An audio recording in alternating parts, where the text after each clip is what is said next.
चुनाव में चाहिए काला धन, नेताओं से सीधा कनेक्शन, सवालों में कांग्रेस बीजेपी के बड़े नाम, एमपी में एक और सियासी घमासान।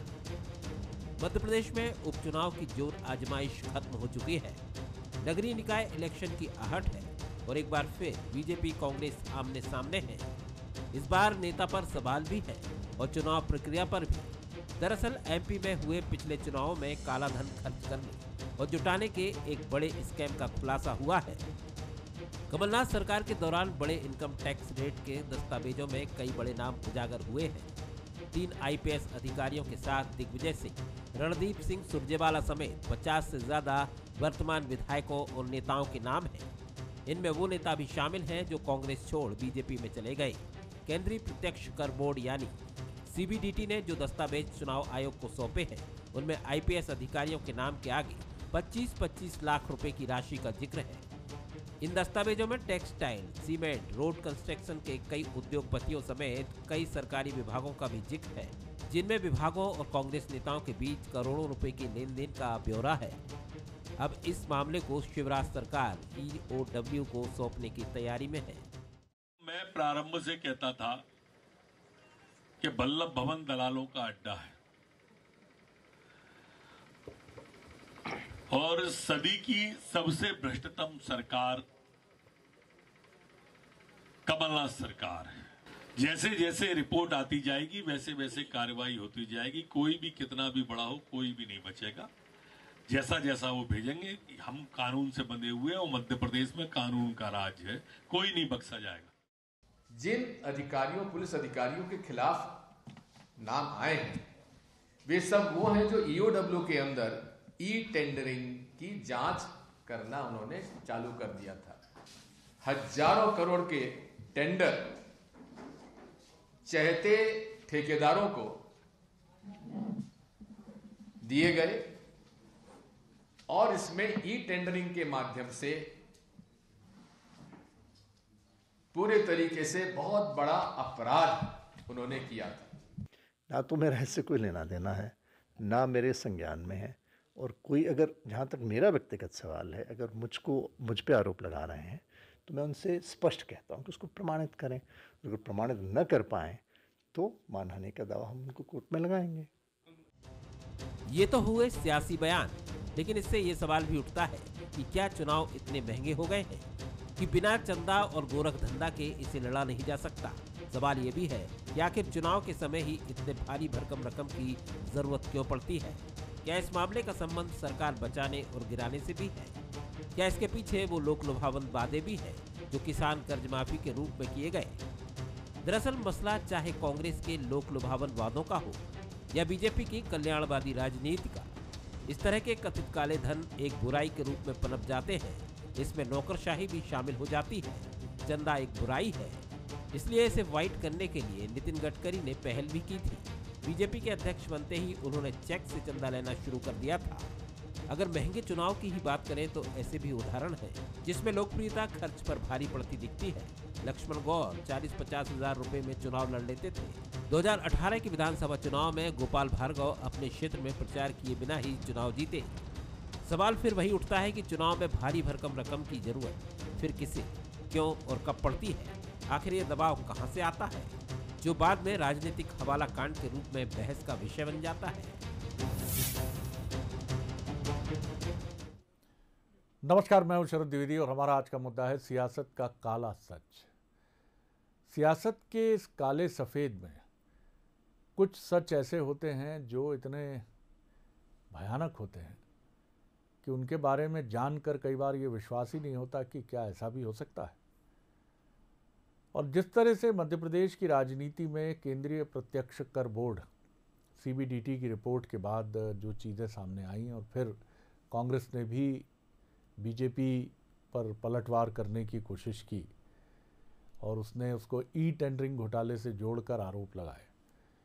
लेकिन सबसे बड़ा सवाल यही है कि ये धन, जिसको आप हवाला का धन कहते हैं या काला धन कहते हैं, इसकी जो जुगत है कि इसको जुटाने की जो पूरी प्रक्रिया है, उसके पीछे कारण क्या है? एक कारण तो जो आप और हम मोटे तौर पर सबसे पहले समझते हैं कि चुनाव इतने महंगे होते हैं। एक विधायक का चुनाव करोड़ों का होता है, सांसद का 2-3 गुना और खर्च बढ़ जाता है। जब पार्षद के चुनाव करोड़ों तक पहुंचने लगते हैं तो ये सवाल तो उठता ही है कि आखिर हमारे राजनेता अब क्या अपने चरित्र और अपने ईमान और जनता से अपने कनेक्शन के बूते पर नहीं, क्या धन के बूते पर ही चुनाव जीतना चाहते हैं। शायद ये एक बड़ी वजह है कि हम देखते हैं कि चुनाव के आगे पीछे या बीच में ही पार्टियां न सिर्फ चंदा उगाहती हैं, बल्कि ये भी आरोप लगते हैं कि वो उसको अपनी केंद्रीय इकाइयों तक भेजती हैं। लेकिन ये कुल मिलाकर राजनीति का एक ऐसा अप्रिय खेल है जो जब उजागर होता है तो बहुत सारे सफ़ेद पोश चेहरे तो बेनकाब होते ही हैं, लेकिन शायद वो सफ़ेद पोश चेहरे भी ये सोच रहे होते हैं कि हमने भी क्या गलत किया। पार्टी की तरफ से निर्देश था कि इतनी राशि भेजनी है तो हमने भेजने की कोशिश की, कम ज़्यादा जो भी था, लेकिन अब हमें ही दोषारोपित किया जा रहा है। तो दरअसल कई बार जब पार्टी का शीर्ष नेतृत्व या पार्टी में ये मान लिया जाता है कि ये कोई बुराई नहीं है, धन उगाहना या चंदा इकट्ठा करना हम कोई अपना घर भरने के लिए नहीं कर रहे हैं, हम तो ये पार्टी को मजबूत करने के लिए कर रहे हैं, तो फिर नैतिकता के पैमाने बदलते हैं, लेकिन गलत ही होता है और वो मुश्किलें पैदा करता है। आज इसी पर हम बात करेंगे। जो मेहमान हमारे साथ हैं उनसे मुलाकात कर लीजिए। हमारे साथ हैं कांग्रेस के सीनियर लीडर, अध्यक्ष राज्य पिछड़ा वर्ग आयोग जेपी धनोपिया जी, बहुत स्वागत करता हूं उनका। हमारे साथ हैं शशिकांत शुक्ला साहब, प्रवक्ता हैं बीजेपी के, जबलपुर से हमारे साथ जुड़ रहे हैं, उनका मैं बहुत स्वागत करता हूं। और साथ ही हमारे साथ पूर्व नौकरशाह जिन्होंने पीआईबी मध्य प्रदेश और छत्तीसगढ़ को हेड किया, डॉक्टर विजय अग्रवाल, जो न सिर्फ एक संवेदनशील अधिकारी और एक कामयाब अधिकारी के तौर पर अपने कार्यकाल में पहचाने गए, बल्कि एक पत्रकार, प्रखर लेखक, और इस समय वो एक बहुत ही युवाओं के लिए एक बहुत ही कामयाब कोचिंग भी अखिल भारतीय सेवाओं के लिए करते हैं, और साथ ही जीवन प्रबंधन के भी एक माहिर निष्णात, उसके भी एक यात्री हैं। उनका भी मैं बहुत स्वागत करता हूं। सबसे पहले विजय अग्रवाल जी की ही टिप्पणी लेकर, डॉक्टर विजय अग्रवाल जी की टिप्पणी से हम आगे बढ़ेंगे। डॉक्टर अग्रवाल, आपने अपने लंबे करियर में भी देखा है, आप राष्ट्रपति के भी प्रेस अटैची रहे और तमाम राजनीतिक व्यवस्था को दिल्ली में आपने नज़दीक से भी देखा है और राज्यों में भी देखा है। क्या लगता है आपको, आखिर ये जो तथाकथित काले धन को उगाहने की बात है या हवाला के धन की बात है, इसका उपयोग क्या मुख्य रूप से जो 5 साला हमारी चुनाव प्रणाली है, जो बहुत महंगी और खर्चीली हो गई है, उसी के लिए किया जाता है और उसी के लिए तमाम दबाव और प्रेशर बनाए जाते हैं? और भी वजह हो सकती हैं। आप इस पूरी समस्या को किस तरह देखते हैं? जी जी। देखिए, खासकर इस पर बहुत सारे आयोग भी बैठे, उन्होंने अपनी रिपोर्ट भी दी, और भारत में जब भी इस पर बात होती है कि करप्शन को कैसे खत्म किया जाए, तो आप पाएंगे कि उसकी जड़ें चुनाव सुधार में देखी जाती हैं, और जब चुनाव सुधार की बात होती है तो उसकी जड़ फिर चुनाव में जो खर्च होता है, भारी भरकम खर्च, उसमें देखे जाती है।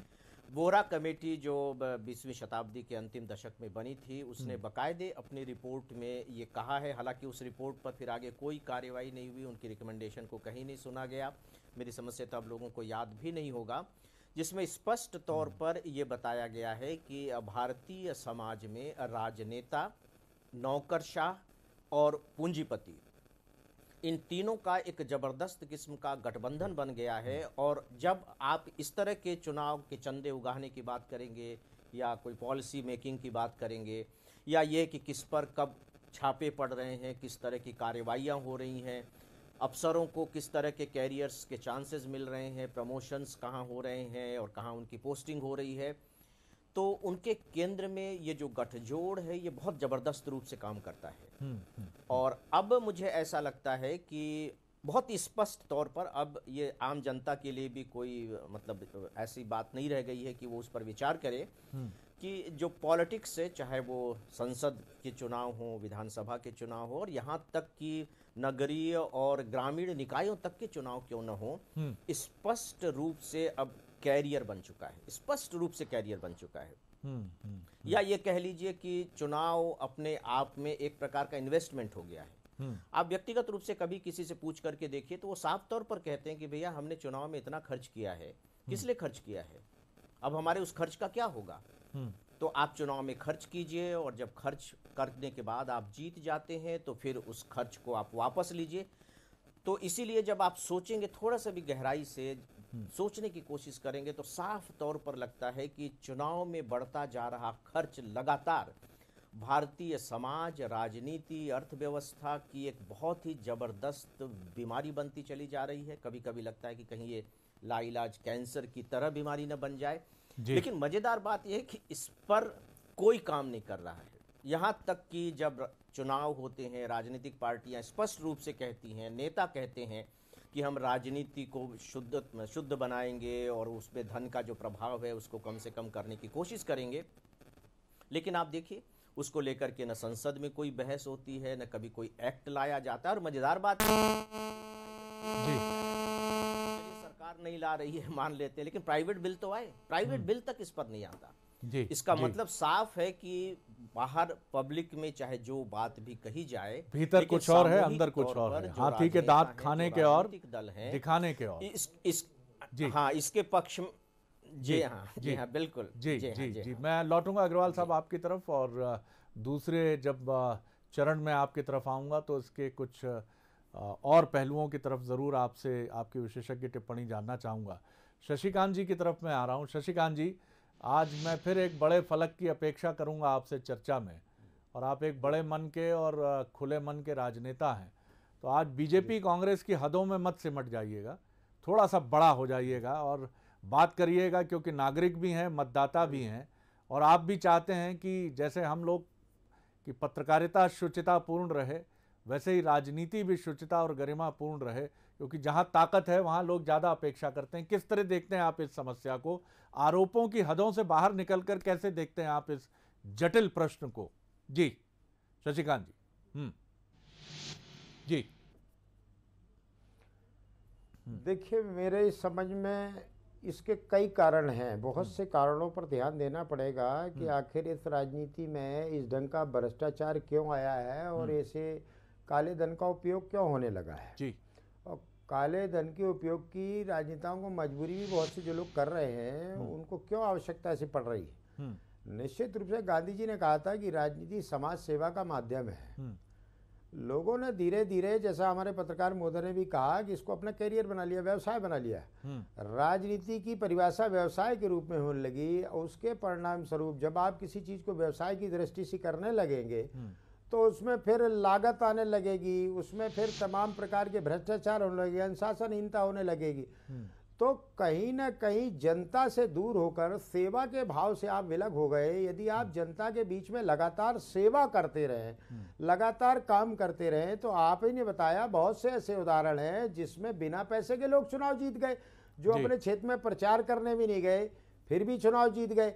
तो निश्चित रूप से एक तो ये बात है कि ईमानदारी से यदि जनता के बीच में रहे तो किसी प्रकार के अवैध साधनों का उपयोग करने की चुनाव में आवश्यकता नहीं पड़ती, क्योंकि आपका जनता से यदि सतत और गहरा संबंध है, हृदयंगम संबंध है, तो किसी अवैध साधन का उपयोग करने में आपको भी शर्म आएगी और उनको भी डिमांड करने में शर्म आएगी। तो एक तो ये कारण है कि जब आप सतत रूप से जनता की ईमानदारी से मैदान में सेवा करते हैं, 5 साल जनता के बीच में रहते हैं, तो मैं समझता हूँ ऐसे नेता को काले धन की आवश्यकता नहीं पड़ती। दूसरा, चुनाव आयोग को भी और स्ट्रिक्ट होना पड़ेगा और अपने पंजों को आगे बढ़ाना पड़ेगा कि जहाँ पर इस तरह के नंबर 2 के पैसे का उपयोग चुनाव में होता है तो बिल्कुल वो पैसा सर्कुलेट ना हो पाए, बड़ी बारीकी से ब्लॉक करना पड़ेगा चारों तरफ। तो जब एक भाव ये आएगा नेताओं में कि यदि नंबर 2 का पैसा हम कलेक्ट भी कर लें तो चुनाव में उसका हम उपयोग नहीं कर पाएंगे। जैसे अब हमारी जो केंद्र में सरकार है, सारा जो लेन देन है इसका प्रयास हो रहा है सब ऑन द रिकॉर्ड हो। ऑफ द रिकॉर्ड बंद किए, 3 लाख सेल कंपनी को तत्काल खत्म कर दिया मोदी जी ने।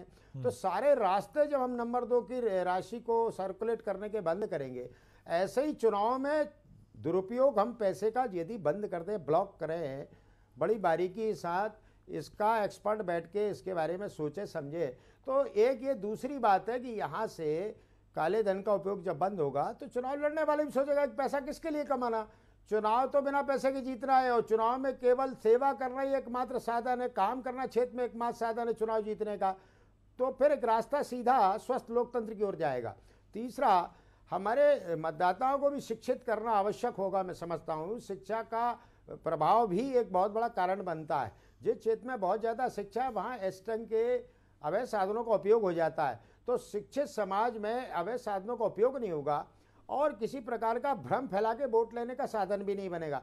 ये तमाम तरह के कारण ऐसे हैं, इन एक एक कारण पर विश्लेषण करके यदि सभी पक्ष, चाहे वो राजनीति कोई भी राजनीतिक दल हो, वो सभी मिलकर काम करें तो निश्चित रूप से इस पर काबू पाया जा सकता है। ये काला धन जब बेकार हो जाएगा, चुनाव में उपयोग नहीं कर सकोगे, केवल सेवा एकमात्र साधन स्वस्थ लोकतंत्र का आपने जीतने का बचेगा, तो निश्चित रूप से ये काले धन का दुरुपयोग बंद हो जाएगा और लोग काले धन को उगाही या पैदा करने का भी इंटरेस्ट खत्म कर देंगे। जी, महत्वपूर्ण बातें कही आज यदि चारों तरफ यदि ऑन द रिकॉर्ड लेन देन हो गया व्यापार का, तो नंबर दो की राशि लोग कमाना बंद कर दी गई थी। ले भी लेंगे तो करेंगे कि हम खाते में रख नहीं सकते।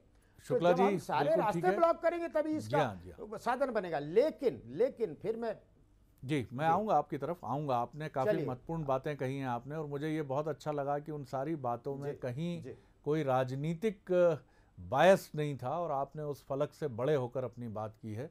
जेपी धनोपिया साहब, ये जो मसला उठा है इसके केंद्र में ठीक है आपकी पार्टी है और फिर आपकी पार्टी की तरफ से बीजेपी पर भी आरोप लगाए गए हैं, लेकिन मैं आपसे भी अपेक्षा रखूंगा कि एक बड़े फलक पर हम बात करें और ये देखने की कोशिश करें, क्योंकि इसमें देखिए मैं फिर कहूँगा कि कई राजनेताओं के करियर भी दांव पर लगते हैं।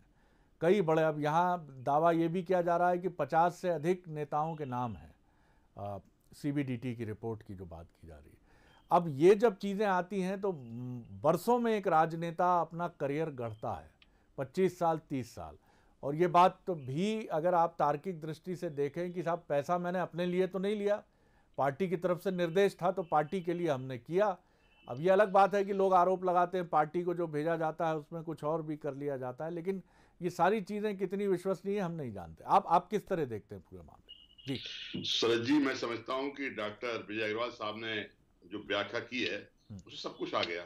उसके बाद शुक्ला जी ने भी उसमें एक तरह से अपनी बातों को आगे रखा है। वास्तविकता यह है, इस देश की राजनीति में चुनाव इतने दूषित हो चुके हैं कि अब चुनावों के मामले में कोई भी आदमी ईमानदारी से चुनाव लड़ ही नहीं सकता, कोई नहीं लड़ सकता। मैं चुनाव की प्रक्रिया को बहुत नजदीक से देखता हूँ, नजदीक से मैंने देखा है। मुझे याद आता है इस देश में एक चुनाव आयुक्त हुए हैं स्वर्गीय TN शेषन साहब।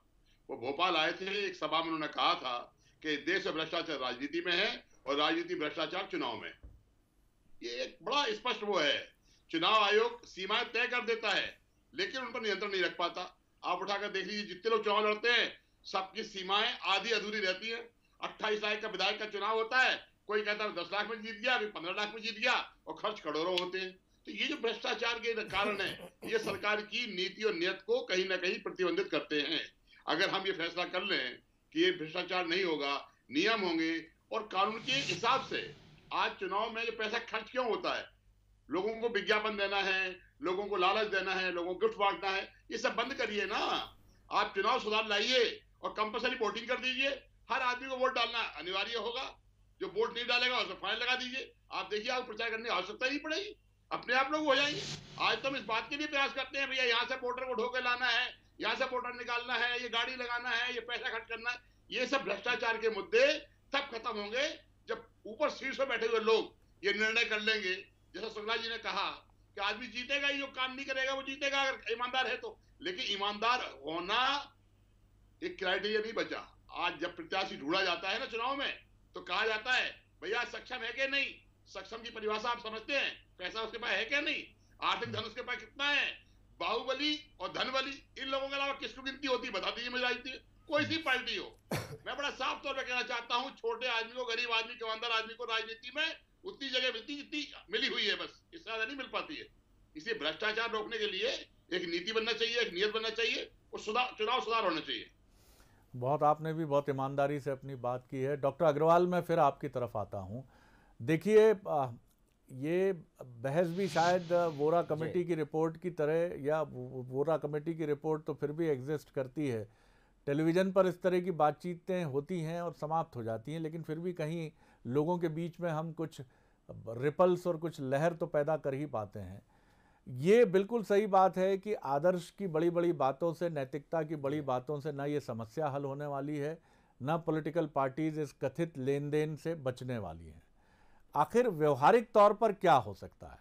जैसे कोशिश हुई थी, बीजेपी ने कोशिश की है कि ऑनलाइन लेन देन हम सब उसको ऑन रिकॉर्ड लेकर आएँ।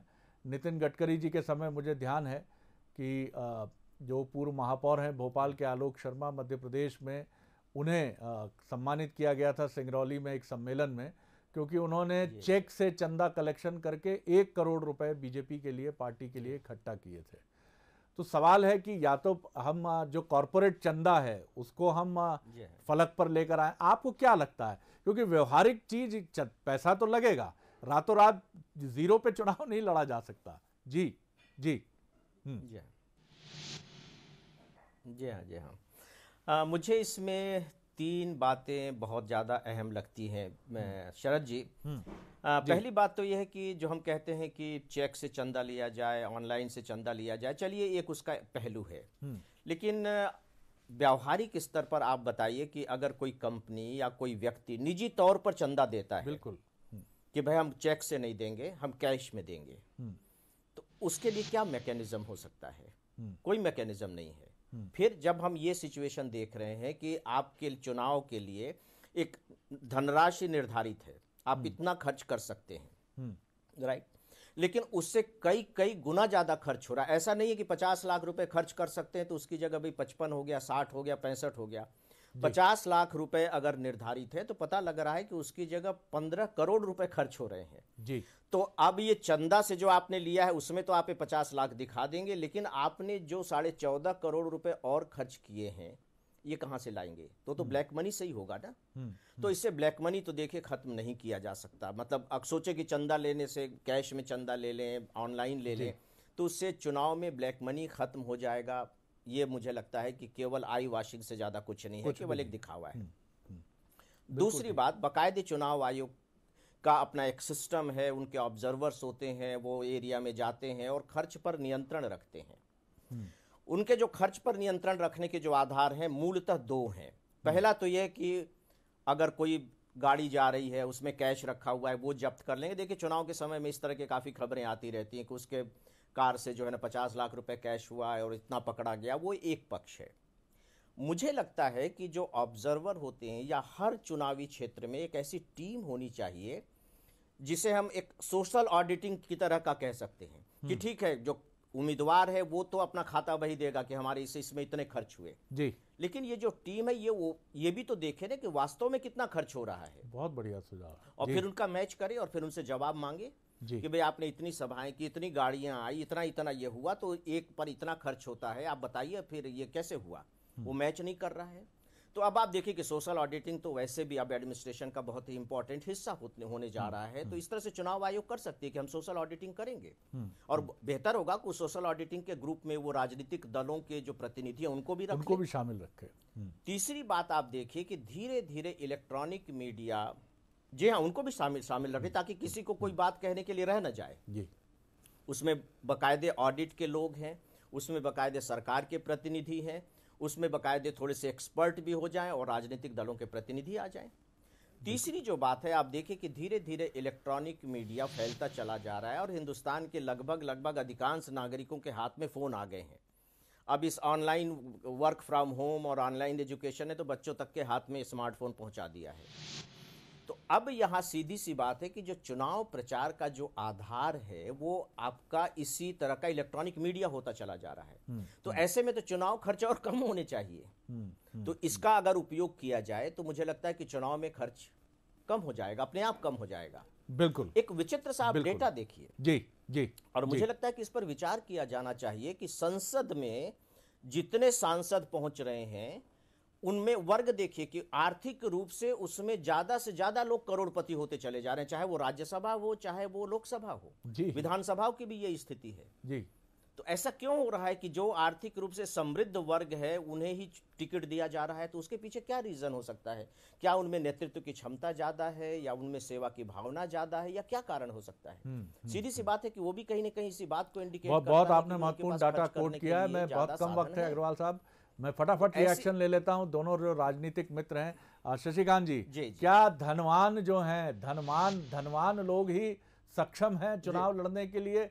करोड़पति ही चुनाव लड़ सकता है? क्योंकि बात सही है, ये डाटा जो डॉक्टर अग्रवाल ने कोट किया है ये बिल्कुल बेमिसाल है। जी डॉक्टर जी शशिकांत जी। बिल्कुल ठीक। हमारे देखिए इस मामले में हमारी पार्टी में अभी उड़ीसा से जो हमारे केंद्रीय मंत्रिमंडल में सारंगी जी उदाहरण है कि वो साइकिल में चलते रहे और एक बिल्कुल सामान्य आर्थिक ताकत के व्यक्ति थे और उनको टिकट दी गई, जीते।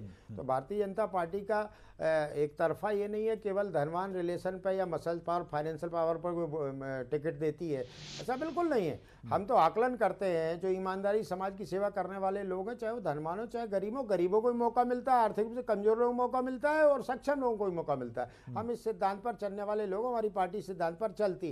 और दूसरा, हम भ्रष्टाचार को, काले धन को चुनाव से अलग हो, समाज से अलग हो, देश से अलग हो, इसके लिए कृत संकल्पित है। और इस 6 वर्ष का हमारे मोदी जी का कार्यकाल इस बात का चलिए वक्त कम है मेरे पास, धनोपिया जी की टिप्पणी में लेता हूं फटाफट जी। इसके पहले एक बोर्ड से सरकार हमारे अटल बिहारी वाजपेयी जी की गिर गई, लेकिन एक वोट भी हमने गैर साधन से कलेक्ट नहीं किया। तो इस बात का प्रमाण है हमारा शीर्ष नेतृत्व देश में भ्रष्टाचार, कालाधन समाप्त करना चाहता है और चुनाव में भी इसका दुरुपयोग ना हो, इसके लिए सहमत। जी धनोपिया साहब। मैं समझता हूँ शरद जी, बातें, उपदेश बहुत अच्छे हैं, इन सबसे कोई दो मत नहीं है। लेकिन मैं तो एक बात देखता हूँ, राजनीति में व्यक्ति को चुनाव में टिकट मिलता है, वो गरीब भी होता है तो बरकत इतनी ज्यादा होती है, तेजी से धनाढ़ बनता चला जाता है। क्या कारण है, कहाँ इसके पीछे क्या सोच है? कभी देख लीजिए आप, कोई गरीब आदमी चुनाव में खड़ा हो गया और जीत गया, उसकी धनाढ़ता बढ़ती चली जाती है। उसके कारण है कि समाज के जो लोग हैं अपना काम निकालने के लिए उसको प्रलोभित करते हैं, उसको इस बात के लिए बाध्य करते हैं कि पैसा ले और आगे काम कर रहा है। ये परंपराएं तोड़ने के लिए, रोकने के लिए हमें चुनाव सुधारों की बहुत आवश्यकता है। ये सारी बातें छोड़ देना चाहिए। चुनाव सुधार पे हमें चर्चा करना चाहिए, राष्ट्रीय बहस करना चाहिए और चुनाव सुधार के मुद्दे करना चाहिए। आज तो एक बात और हो गई जो डॉक्टर अग्रवाल ने नहीं बताई, मतदाताओं को पैसे बढ़ने लगे, 1000 5,000 रुपए मतदाता लोग नोट बांटते हैं, उसे कौन रोकेगा? उसे कौन सी टीम रोकेगी? इसलिए मैं इतना कहना चाहता हूं कि चुनाव सुधार पर चर्चा हो और राष्ट्रीय बहस हो, राष्ट्रीय स्तर पर हो, और जो पार्टी इस काम को करेगी निश्चित रूप से देश का भला करेगी। निश्चित तौर पर ये बड़ा सवाल है कि आज सारंगी जी का जिक्र किया उड़ीसा से जो सांसद हैं शशिकांत जी ने, लेकिन हमारे राजनीतिक दलों के पास ऐसे कितने सारंगी हैं? और सवाल ये भी है कि क्या अगर करोड़पतियों की संख्या खासी है तो क्या खाकपतियों की संख्या भी खासी नहीं होनी चाहिए? क्या संसद और विधानसभाओं की कुल सदस्य संख्या के 30%, 35% लोग ऐसे नहीं होने चाहिए जो अपनी लोकप्रियता और अपने चंद हज़ार बैंक बैलेंस के साथ आने चाहिए सदन में और विधानसभा में? ये सारी बातें सुनने में बहुत अच्छी लगती हैं, बहुत आदर्शवादी लगती हैं, लेकिन आप और हम सब जानते हैं कि चुनाव लड़ना एक कठिन प्रक्रिया है, क्योंकि वहाँ धनबल और बाहुबल दोनों का योगदान है। यही वजह है कि मेरे साथ जो 2 मित्र भी बैठे हैं वो अपनी तमाम योग्यताओं के बावजूद, शायद माफ़ कीजिएगा, मैं ये नहीं कह रहा हूँ कि कहीं कोई कमी है, लेकिन एक कमी तो बनती है कि साहब अगर आपके पास धन है तो टिकट भी आप, और देश की एक राजनीतिक पार्टी पर तो खुलकर आरोप लगता है कि अगर कहीं आपको टिकट ना मिले तो वहाँ आपके लिए विंडो हमेशा खुली है, किसी भी शो का टिकट आप वहाँ जाकर आराम से ले सकते हैं। कोई आपसे ये नहीं पूछता कि आप किस राजनीतिक दल में पहले थे या कहाँ जाएंगे। तो ये हमारी राजनीतिक व्यवस्था के विद्रूप सत्य को बताता है। और ये सबसे बड़ी चीज़, सबसे ख़राब चीज़ जो है कि आप चुनाव तो जीतते चले जाते हैं, जीत हार चलती रहती है, लेकिन आप भरोसा खोते चले जा रहे हैं लोगों का। और लोग ये मान बैठे हैं कि चुनाव एक ऐसी प्रक्रिया है जहां आम आदमी नहीं जा सकता। इसीलिए हजारों अधिकारी और कर्मचारी रिटायर होते हैं निजी और सरकारी क्षेत्र के। कई युवा जो मानते हैं कि उनके पास एक विकल्प हो सकता है राजनीति में जाने का, बदलाव का, लेकिन वो राजनीति को किसी भी विकल्प के तौर पर नहीं देखते और राजनीति परंपरा से धनबल और बाहुबल की चेरी बनकर ही चलती रही है। बड़ा सवाल हम छोड़ रहे हैं, आप ज़रूर सोचिएगा। धन्यवाद डॉक्टर विजय अग्रवाल, धन्यवाद धनोपिया साहब और धन्यवाद शशिकांत जी। बने रहिए बंसल न्यूज़ पर। नमस्कार।